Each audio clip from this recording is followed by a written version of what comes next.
Hey, it's your old pal Lucid Stew again, and we are back removing urban freeways. For this episode, we're heading to the Big Apple and specifically Brooklyn. Our target, the Prospect Expressway portion of New York 27 through the neighborhoods of Windsor Terrace, South Slope, Greenwood Heights, and Gowanus. New York is of course the largest metro in the United States at about 20 million people. New York is the largest city at 8 million. It is subdivided into 5 boroughs, of which Brooklyn is the most populated with 2.7 million people.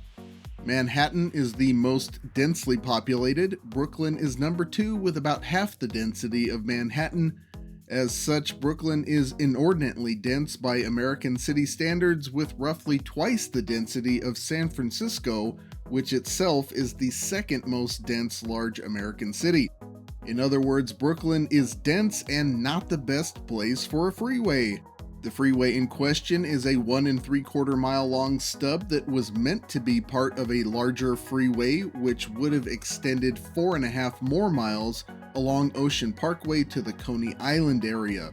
The expressway in its current form was completed in 1962, but the extension was aborted in the 70s when a wave of urban freeway resistance swept the country. However, the stub remains. Well, not anymore, not in this video anyway. We're going to start on the southern end of the expressway along Ocean Parkway. We will strip away the freeway and on the first block revive Ocean Parkway in its 6-lane form until reaching Fort Hamilton Parkway. I'll be showing you 3 options here with varying degrees of parkland and development.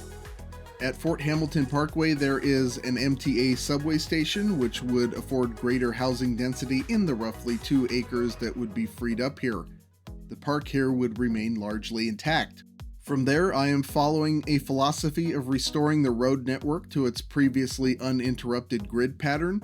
The area is mostly made up of row houses, which I have also restored to some extent in all 3 versions. These blocks average about 70 residences packed into a 4 to 5 acre space, including roadways, which results in a density of 24,000 people per square mile. You might notice we have a lot of development even in our least dense option here. That is because this neighborhood is directly adjacent to Prospect Park. Prospect Park at 585 acres is considered one of the greatest urban parks in the United States and includes the Brooklyn Botanical Garden, the Prospect Park Zoo, and a 60-acre system of ponds, streams, and lakes. The park has a subway station on its west side, and that is 5 blocks from the expressway. Given 2 other stations in the area, that means the expressway is no more than 5 blocks distant from mass transit at any point. That seems like good support if the expressway were removed. This is Detective Joseph Mayro's Park. I looked it up on Google Street View and saw what looks like a bunch of school kids hanging out. So in this version, I expanded it and a nearby playground to a total of 4 acres. Northwest of there is an area of greater density where the expressway intersects 4th Avenue, which is a broad boulevard lined by 10 to 12-story buildings and leads into downtown Brooklyn. My options here are row housing infill like other blocks, some density around the MTA station, and all higher density within 2 blocks of the station. Options for the former interchange with Interstate 278 range from a 3-acre park up to several dense buildings of either a residential or commercial nature. For the entire 1 3/4 miles of the expressway, these restored areas would have the potential to provide housing for an additional 2,600 to 4,700 people, and the entire area is within a half-mile walk of heavy rail. That transit has access to downtown Brooklyn in 15 to 20 minutes and midtown Manhattan in 30 to 35. It's also worth mentioning that residences in this area generally run in the $1 to $3 million range, so up to $4 billion in real estate value here in a market that could definitely use a little relief.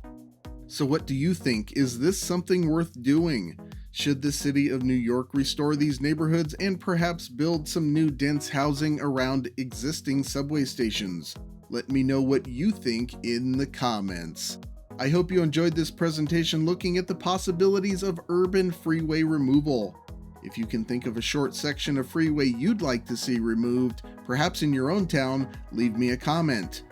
Plenty more videos to come in this series, but that's all for now. Until next time, I'll see you on that big beautiful freeway.